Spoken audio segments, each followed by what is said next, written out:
पत्नी अपने ही सहेली के साथ एक कमरे में मिल के बना रही होती है संबंध।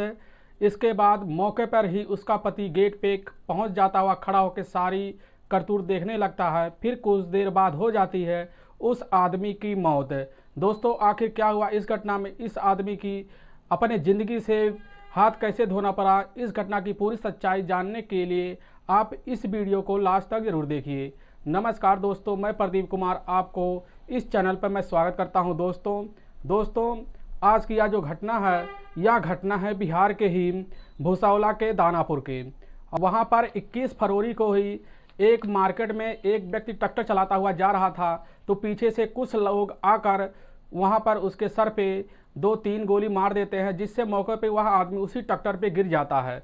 फिर जब वहां पर लोग इकट्ठा होते हैं तो इकट्ठा होने के बाद लोग हल्ला करते हैं, तो वहां पर जब देखते हैं तो वह आदमी एक बहुत बुरी तरह से खून पर लथपथ अवस्था में पड़ा हुआ होता है। तो मौके पर ही वहाँ के लोग तुरंत वहाँ के पुलिस को फ़ोन कर देते हैं, जिससे मौके पर पुलिस जब वहाँ पहुँचती है तब उस लाश को अपने कब्जे में लेती है। और लेने के बाद उसके जितने भी लोग से पूछा जाता है कि आदमी कौन है या कैसे हुआ, तो वहाँ के लोग बस इतना बताते हैं कि यहाँ पर 3 आदमी आए थे वहाँ पर और इस आदमी को पीछे से मार कर ही तुरंत ही फरार हो गए। तो पुलिस इतना ही जान पाई, तो तुरंत उसके जो जितने भी जेब हुए थे जेब उसके सब चेक करने लगे पुलिस। और चेक करते करते उसके जेब में एक पर्स निकला। उस पर्स में आधार कार्ड था, जिससे इस आदमी की पहचान करना बहुत ही आसान हो गया। जब यह आदमी का पर्स देखा जाता है तो उसमें आधार कार्ड जो निकलता है, तो इस आदमी का नाम निकल के आता है सामने ही पवन राम, जिसकी उम्र मात्र 34 साल थी और वह उसी गांव में रहने वाला था। उसी के पास उसके पत्नी का जब वहां पर पता किया जाता है तो तुरंत ही उसके घर खबर दिया जाता है, जिससे मौका पर ही उसकी पत्नी जो होती है, जिसका नाम होता है निशु, और जिससे मौके पर उसके पत्नी को यह खबर दी जाती है, तो उसका पत्नी जो होता है अपने ही बच्चों के साथ लेकर उसी मार्केट में पहुंचती है। वहां पर देखती है जो पवन राम होता है, पवन राम उसी अवस्था में वहाँ पड़ा हुआ होता, तो तुरंत जोर जोर से वहाँ चिल्लाने लगते हैं। और पुलिस उनसे पूछती है क्या तुम्हें किसी के ऊपर शक है, क्या इनके बारे में कुछ जानती हो? तो वह बोलती है नहीं, इनके बारे में कुछ नहीं जानते, अपने घर से बस यहाँ पर रोज़ ट्रैक्टर से यह टाली लेकर ट्रांसपोर्ट की सप्लाई किया करते थे, इनको जो भी मिलता था इसी काम में यहाँ व्यस्त रहते थे और इनको ऐसा कुछ चीज़ का कोई पता ही नहीं होता। यह औरत बता इतना देती है और पुलिस भी हैरान रह जाती है, अब इस मामले को हम आगे कैसे बढ़ाएंगे। तुरंत ही उसके जो पवन राम होता है उसके लाश को तुरंत पुलिस पोस्टमार्टम के लिए भेज देती है और इस घटना को पूरी जानने के लिए पुलिस वहां पर पूरी तरह से जुड़ जाती है, जिससे मौके पर ही पुलिस तलाशी जारी करता है। तो वहां पर जो सीसीटीवी कैमरा होता है, उस सीसीटीवी कैमरे को निगरानी से देखा जाता है, तो 3 जगह पर वह लड़के जब आते हैं वहाँ पर, तो उसी समय वह तीनों मुंह में रुमाल बांधे हुए होते हैं। और थोड़ी देर जब पीछे कैमरा घुमा के और आगे का देखा जाता है तो वहाँ पर तीनों लोगों का चेहरा पहचान में आ जाता है, जिससे यह देखता है कि वहाँ के लोग जो होते हैं तुरंत ही उस तीनों लड़कों को पहचान लेते हैं और वह यह बताते हैं कि यह लड़का कोई और नहीं है, यह लड़का है जो तीनों रहते हैं, यह मोनू है और प्रिंस है और एक का नाम है सूरज, जो यह तीनों बहुत ही अच्छे दोस्त हैं और यह एक सुपारी भी लेने का काम करते हैं और कई बार यह जेल भी जा चुके हैं। तुरंत ही पुलिस इनको पकड़ने के लिए अपनी टीम वहां पर लगा देती है, जिससे जल्द ही जल्द इन तीनों को पुलिस पकड़ लेती है। और पकड़ने के बाद जब इनको पुलिस पूछताछ करना शुरू करती है तो यह उस समय तो कुछ नहीं बताते और पुलिस इनको ज़्यादा से ज़्यादा टार्चर करती है। टार्चर करने के बाद वह टिक नहीं पाते और यह बताते हैं कि हमें इस आदमी से, सूरज राम आदमी से कोई दुश्मनी नहीं है, बस हमें यह पता है कि इस आदमी को मारने के लिए हमें 1 लाख की सुपारी दी गई है और पहले ही एडवांस 10 लाख दे दिया गया है और हमें बाकी का पैसा ही जल्द देने को बोला गया है। तो उससे जब वह पूछा जाता है यह सुपारी किसने दी, तो वह जो तीनों व्यक्ति होते हैं, सूरज और मोनू और प्रिंस, वह इतना बताते हैं कि हमें एक औरत ने दी जिसका नाम होता है रानी उर्फ बिजली, और वह जो उसी के ही वहाँ पर रहने वाली उसी गांव में होती है। बस इतना पता चल जाता है कि रानी उर्फ बिजली जो होती है वह असल में एक साधारण औरत नहीं है, वह बहुत स्टाइलिश औरत है और वह इससे पहले कई बार जेल भी जा चुकी है, जिससे पुलिस को शक हो जाता है या जरूर कोई न कोई गलत औरत है।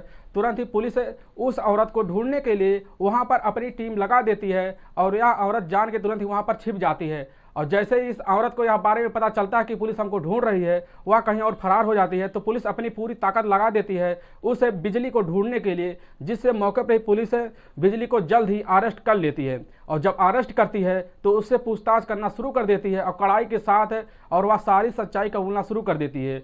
वह बताती है कि हमारी दुश्मनी इस पवन राम से नहीं है, इसकी जो वाइफ है नीसू इसके से है। क्योंकि एक बार जब हम अस्पताल में गए हुए थे तो अस्पताल में वहाँ पर जाकर हम बैठे थे तो वहाँ पर एक औरत आई थी जिसका नाम होता है नीसू, और जो यह कोई और नहीं है, यह पवन राम की पत्नी है। और यह हमसे मिलने आई थी तो हमने इसको देख के बहुत अच्छी लगा और यह हमसे बातें करने लगी। और करते करते हमें पता नहीं कब इतना ज़्यादा बातें होने लगे कि आगे जाके हमें कुछ पता ही नहीं चला कि अब हमारी ज़िंदगी में क्या आगे मोड़ लेने वाला है और क्या होने वाला है।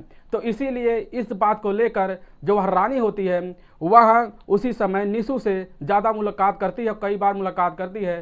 तो नीसू जो होती है रानी को बोलती है, तुम हमारे घर पे आओ, हम तुम्हारे लिए अच्छे से व्यवस्था करेंगे और हमारे घर पे रहना, क्योंकि तुम्हारे घर रहने लायक नहीं है। तो वह तुरंत ही उसी समय रानी मान जाती है। वह एक दिन बोलती है कि हम तुम्हारे घर आएंगे। तो वह उससे पहले जो होती है वह नीसू अपने पति पवन राम को यह बात बताता है कि वहाँ पर एक औरत है जो रहती है जिसका नाम होता है रानी। तो उसका पति पवन राम बता देता है कि औरत अच्छी नहीं, वह उसके ऊपर कई इल्ज़ाम लगे हैं, उसको तुम घर पे मत बुलाओ। और जैसे ही वह दोनों आपस में मिलकर बातें कर रहे होते हैं तो उसी समय वह औरत तुरंत गेट पे पहुंच जाती है, वह दरवाज़ा खटखटाती है। तुरंत वह जाके देखा जाता है तो कोई और नहीं, वह रानी उर्फ जो होती है बबली, वह तुरंत ही वह होती है, उसको अंदर बुला लिया जाता है और दोनों इसी में रहने लगते हैं।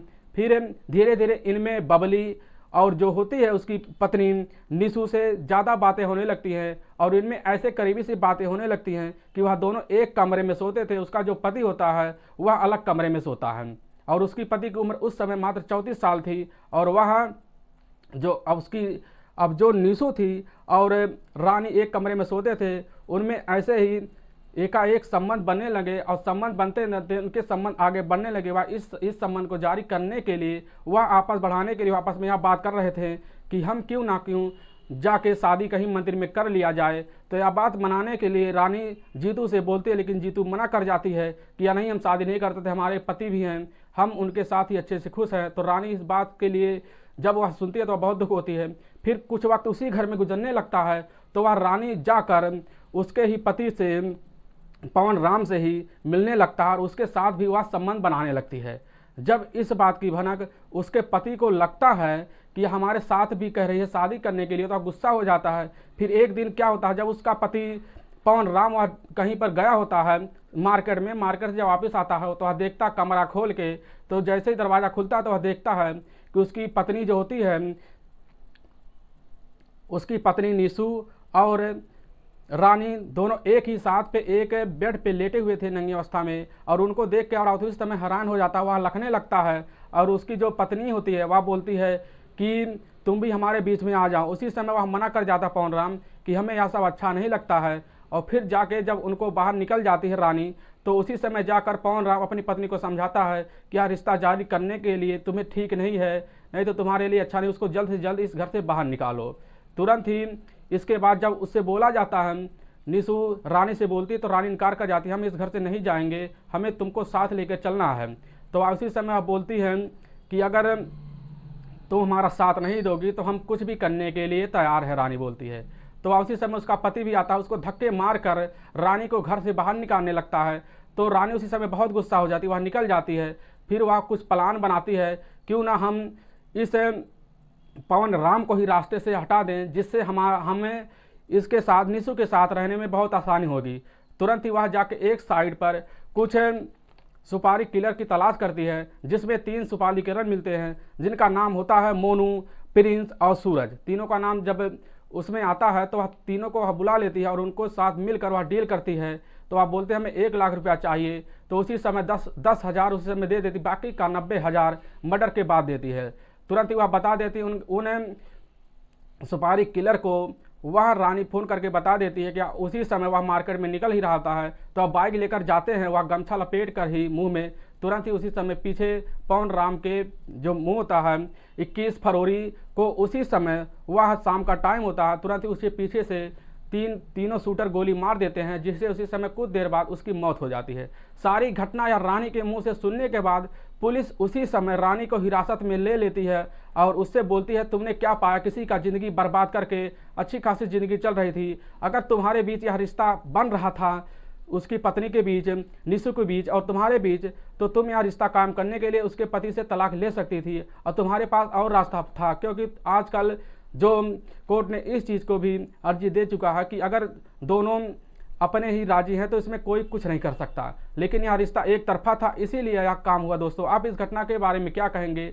इस घटना से क्या सीख मिली और इस औरत रानी को क्या सज़ा होनी चाहिए जो इसने एक अच्छे खासे ज़िंदगी को चलते चलते खाते ज़िंदगी को बर्बाद कर दिया? दोस्तों, आप इस घटना के बारे में जो भी कहना चाहेंगे हमारे कमेंट बॉक्स में ज़रूर कहें। दोस्तों, अगर आपको इस वीडियो से ज़रा भी ठेस पहुंचा है तो आपको हम इससे माफ़ी मांगते हैं। दोस्तों, अगर आपको यह वीडियो ज़्यादा से ज़्यादा पसंद आए तो हमारे चैनल को लाइक और सब्सक्राइब और शेयर जरूर कर दें। दोस्तों, इस घटना मकसद हमें आपको ठेस पहुंचाना नहीं है, बस आपको हम सावधान और सतर्क करना चाहते हैं।